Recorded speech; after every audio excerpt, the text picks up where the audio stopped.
What's up, you all? This is Dr. Jewel, and welcome to Your Mind Matters with me, Dr. Jewel. It is so good to see you. And look, I want to talk about some things on this week because we had some discussions in our previous podcast, and we were talking about perception. And after we finished that podcast, it was recommended that we come back and deal with this a little bit deeper. So today, we're going to talk about cognitive distortions. So let me do a little backpedaling a little bit. We talked about perceptions, all right? And we talked about what your perceptions are, whether they're good, bad, true, false, all right? High, low, whatever your perceptions are is the way you maneuver life. It's the way you maneuver the world. It's the way you deal with people, your family, your friends, your job, your future. Your perceptions about things are everything. So if you feel like everybody, if your perception is like the world is out to get you, you're going to treat everything like that. You're going to be extra cautious. You're going to be a little bit more fearful of things. You may not engage life and fulfill your potential the way you could potentially do it because you're scared. Your perception is off. So you know what? Somebody said, well, Dr. Jewel, let's do a little bit more discussion around some of the distortions. The way your mind, just think of it like this. It's basically the way your mind can get things twisted. All right, you get that? The way your mind can get things a little twisted. That means that you put some shades on. Your lens, your focus, the way you see things is a little off. All right, and so you may be like, Dr. Joe, how does your thinking get kind of off like that? Oh, baby, it's a lot of things that can happen to get your mind, twisted because life can make you twist, okay? So like your past, your traumas, your hurts, your bad relationships can kind of mess up the way you treat other people. And then you put on this lens of the world. All right, let me give you an example. Let's say you dating this dude, he cheated on you, okay? Dude cheated. Next thing you know, you got in your mind, all dudes are cheaters. Now, you know what's going to happen with you in that? You may be lonely this Valentine's Day. All I'm trying to say is because you may not give anybody a chance. You may go into relationships thinking this person is going to cheat. Everybody's going to cheat. So again, your mind, your thoughts, your perceptions of dudes get skewed just because maybe of one person. So what I want to do, I want to talk about some common distortions that, you know what, if you just kind of keep it real, when I go through these, you may say, you know what, I got like 30% of this one, all right? I may have 70% of this one. Oh, that is me all the way. Look, it is no shame in your game, none whatsoever. But we got to talk about them because it's a part of being mentally healthy and mentally well. And if you got on some shady shades on and if you're seeing the world from not a good vantage point, then again, it can mess with the way that you handle everything, situations, people, places, and things, all right? So let's talk about them a little bit. So what is a cognitive distortion? Well, a cognitive distortion are irrational thoughts that shape how you see the world, how you feel, how you act. And it's normal to have these thoughts occasionally, but they can be harmful if you default to them all the time. So basically, again, I want to add that because I need to make sure some of y'all are like, oh my God, I do that. But look, if that's what you do some of the time, look, all of us are human. We're going to do some of these things. But if your brain defaults to this all the time, then you could have a cognitive distortion. So let's talk about them and let's chop it up. All right. So the first one I want to talk about is magnification or minimization, all right? Magnification or minimization. This is what you do here. You exaggerate or minimize the importance of events, all right? Either everything is magnified, everything is major, every event, everything you're going to is major, and it really may not be. You're going to the store. You make a big deal out of everything, all right? And so it doesn't really take all that. You just going to the store. You don't have to make a dramatic theatrical event out of everything. So that can be magnification. Everything is big. Somebody coming over to your house, everything is huge. No, they just coming over to your house to pick up a pair of shoes. You got to clean everything. Everything is just big, all right? That's a distortion because everything really isn't that deep, all right? Then you have people, minimalization. Everything is little, all right? Nothing is a major event. You minimize everything. You know, for example, somebody could, this is where I see it a lot as a healthcare professional. You know what? Somebody is really sick. All right, they may actually be terminally ill. You know what, you go into the family, you say, it's not that big. It's mine. It ain't really that big. It's, we just making something big out of it. No, we got the report. It is big, all right? And we have to treat it appropriately. And everything that comes your way is minimal. Okay, let me give you, relationships. Let's deal with this. All right, your significant other does something, offends you terribly, terribly. And you know what they say to you? Oh, it really wasn't all that. It really wasn't that big. Like, why are you blowing it all up? It wasn't that big. They minimalize everything. And you know what? You popping off because you mad. They hurt your feelings. They didn't regard you, didn't respect you, didn't value you. So again, that's minimization. If that's what you default to all the time, ain't nothing that big, then you may want to watch that because people's feelings and things matter, okay? Especially if they're people you care about. So I want to deal with minimizations. All right, so either you're big, everything is giant, or everything is, it ain't that much, okay? That's a distortion, all right? If you default to that all the time, you may want to get that checked. Now, you have people, another one is catastrophizing. Oh my goodness. These people see doom and gloom in everything. They look at the worst possible outcomes. I call them my worry warts, okay? They are kind of like my worry warts. They are planning, okay, you get ready to go to the store. They're like, I read in the newspaper, they don't nobody read the newspaper. I saw CNN. Okay, CNN, they showed that when somebody went to Walmart, man, somebody came in there, blew up the place, whatever, and you don't go to any Walmarts. Okay, I'm so afraid if you go to Walmarts, please don't go to Walmart. Please go to Publix. Please go somewhere because if you go to Walmart, it's going to blow up. All right, these are the people, doom and gloom everything. Everything is going to self-destruct. It's called catastrophizing. They only see the worst possible outcome. Okay, for my teens. All right, you want to go out, kick it with your friends. And their parents are like, no, we don't want to. You may be profiled. Oh, you may get in trouble, or somebody may slip you something in your soda and they addiction. You're going to be in hospital. Y'all, chill out. Okay, I'm just saying. These are my people that catastrophize, all right? So if that's what you default to all the time, that is not normal. That's not normal. That's a cognitive distortion. Everything bad is just not going to happen all the time, all right? So I want you to think about that. Now, this is another category, all right? Overgeneralization, all right? You make broad interpretations from a single or few events, all right? So, I went in there and people looked at me. Okay, I went into a room and everybody looked at me. Oh my God, my outfit must be a mess. What? No, they just looked at you because the door kind of creaked when you walked in. Nobody. You make overgeneralizations about everything and they may not be true. Okay, they just may not, it's just the way you see things. All right, you go into a job interview and, you may not have gotten a job, all right? Oh, I know I probably didn't go to the right school.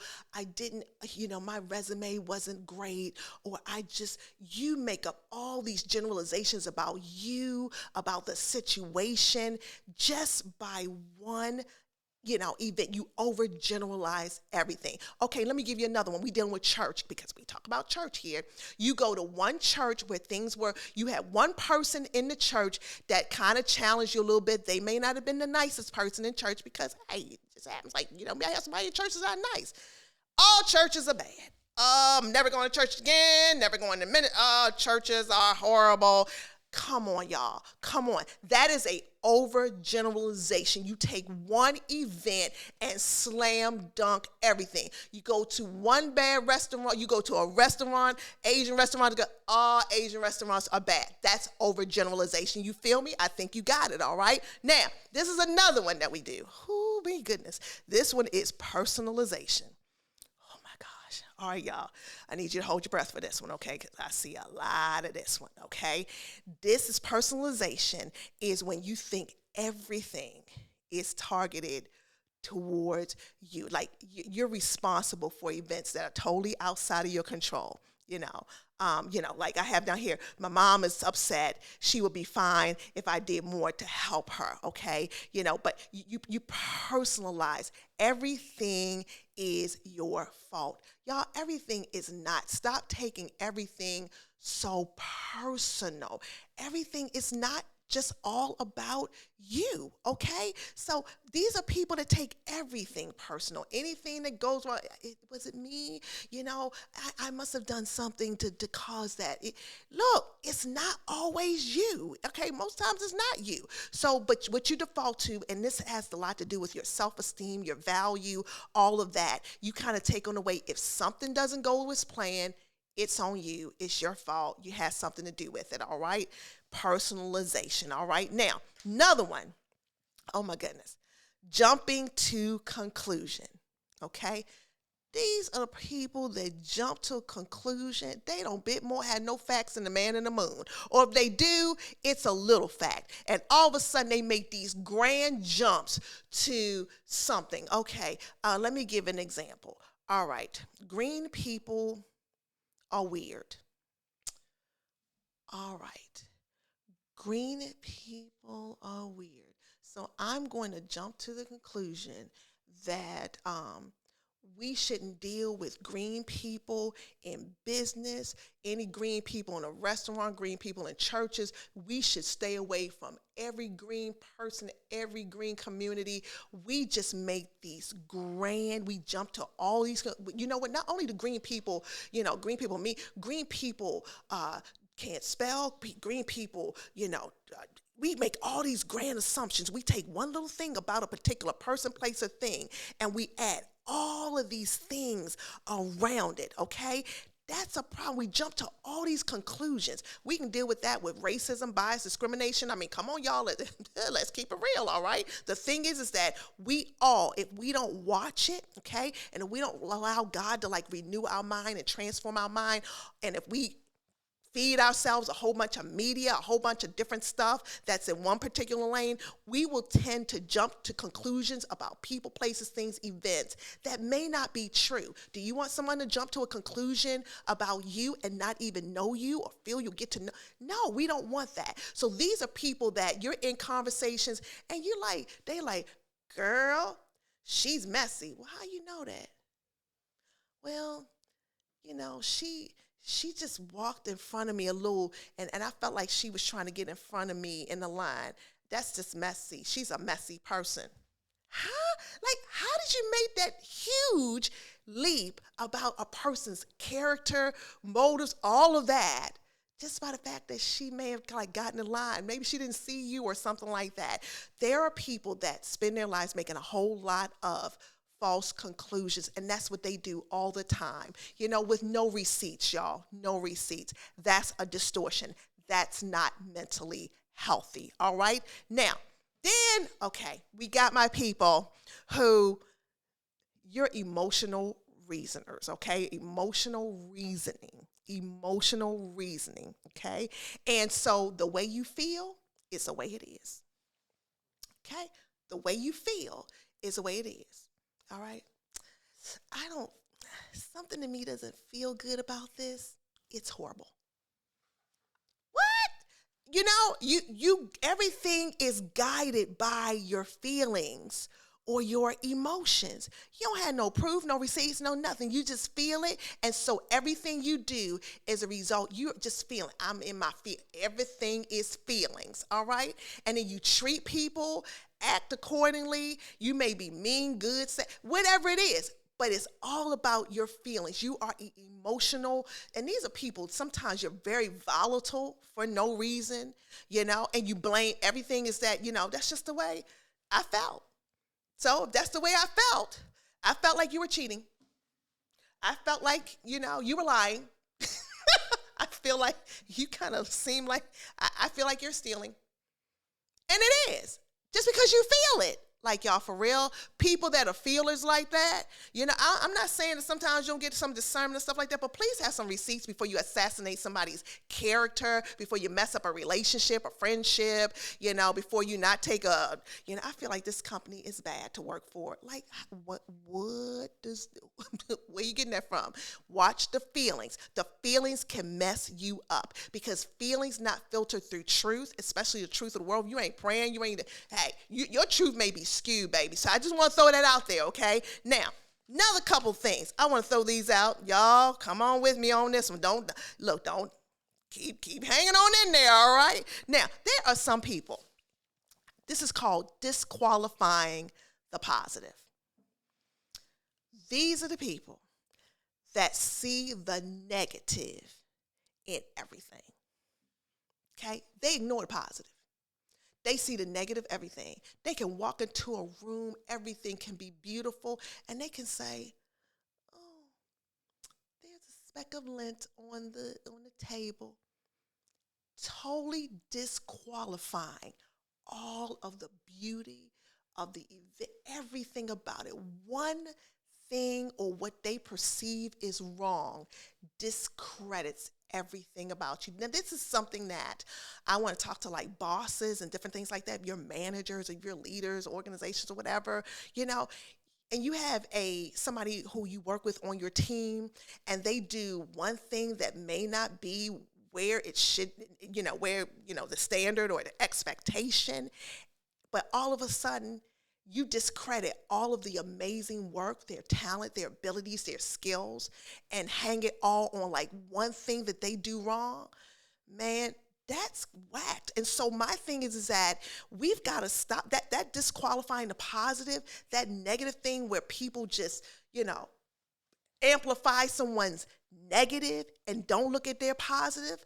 If you have somebody that's all they think that their lot in life is to critique and pull out people's negatives, honey, that's a cognitive distortion, all right? Not unless you're getting paid to do it or something like that. But that should not be your personality. That should not be the way you handle your children, your family, people around you, things you shouldn't. Because again, there's beauty in everything, in everybody. So again, disqualifying the positive.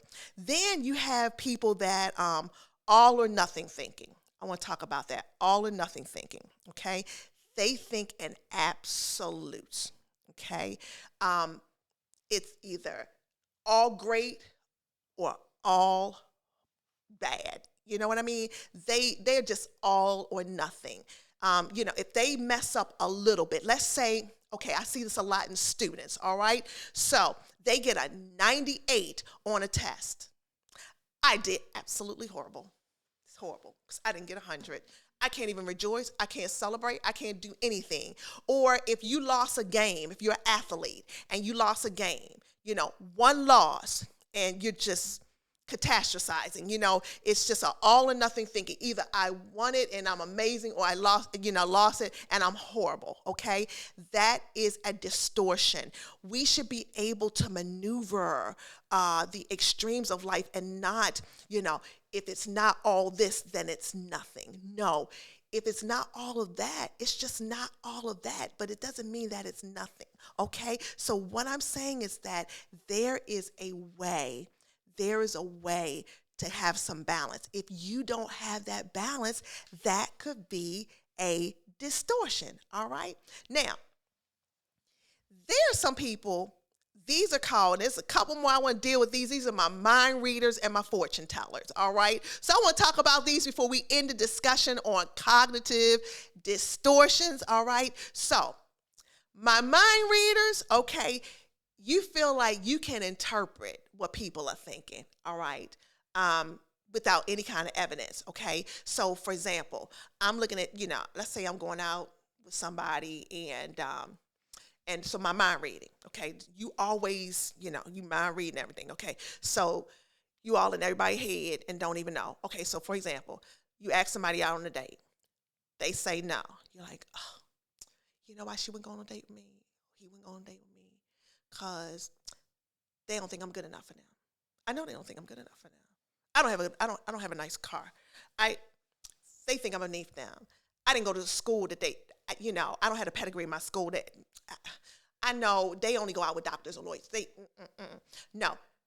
Those are my mind readers, okay? Those are my mind readers. This is what you do. You think your way. You are in the head of everybody. You in the heads of people, thinking that you know and that you're reading their minds of why they do what they do, why they act the way they act.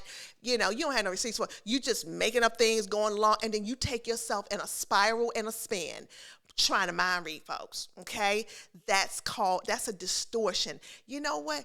Half of the time, people don't even know what they think, and let alone you thinking that you know what they're thinking. You feel me? So the thing is that, that is a cognitive distortion, all right? And then again, fortune telling kind of falls in line with that, and that's just the expectation that a situation will turn out in a certain way. You feel like you can predict the future. All right, so again, you may not do something, you may not take a job, okay? You may be offered a position, it may be a great position, but you don't take it. It's like, I know they're gonna fire me. I can predict the future, okay? I know how this is gonna end up. I'm gonna start the job, and then about 6 months, it's just, I'm going to find out about them, and I'm not going to like them. I don't know. I just don't feel good about this. It's just going to turn out this way. All right? I know it's going to turn out this way. Or if I do this, then it's going to turn out this way. If I go on this trip, it's going to turn out this way. You feel like you can predict the future. All right? That, you all, is exhausting. None of us can predict the future. We can't even predict what's going to happen in the next moment, all right? And so taking our minds on these journeys, I just read several cognitive distortions. The way that, look, all of us sometime at one point or another, we may have experienced one of these, okay? I mean, I know that I've experienced it before. I can predict if I just feel it. And look, I'm not discrediting the fact that you shouldn't sometimes follow your gut on things. Like I said before, it doesn't mean that some of these things you may not do occasionally. But what I am saying is that if this is your default and you find out that all of your language, the way you interact with people, loved ones, places, things, your community, organs, if your mind is always defaulting to the worst case scenario, all right, you may want to check that, all right, because it could be a cognitive distortion. So look, you all, you're like, okay, Dr. Jewel, what if that's me? What if I'm the person that has my distortion, man, my lens is like, it defaults to this one all the time, all right? Then what we do, I would recommend you go to therapy, all right? You get some help on that thing. You may not know how to do it by yourself, okay? But I will tell you this, is that whatever, you think, okay? Whatever you think generates feelings, generates behaviors, okay? And so it's important how you think matters, okay? Because that guides everything that you do. If your thinking always goes one way, down one highway, that may not be mentally healthy, all right? So what I want you to do is check that, all right? Get some help. It's called a distortion. I listed them, you all. And so when you go to your therapist, if you get an appointment, be like, I want to talk about this thing because Dr. Jewel said this one, and that's me all the time. And my friend's been telling me that, and now I'm kind of getting with it because you know what, you all, I want you to be the best version of yourself. And if you process all of life through some of these different distortions, and if they have a grasp on you, you may not see things the way you really need to see it. It may cause you relationships. It may cause you not to have fulfilling relationships with your kids, with your significant others, with your family. It may allow you may not engage certain events, certain jobs, certain opportunities. Why? Because you have all of these distortions about the way things are going to happen, the way things are going to turn out. All of these things you're processing through the lens. What I want you to do is take those lenses off of these distortions so that you can see life clearly. You know why? Because your mind matters, and we want you to be the best version of yourself. So look, that's all I got for you on cognitive distortions. I hope it helped you. And look, we'll see you next time on Your Mind Matters with Ask Dr. Jewel.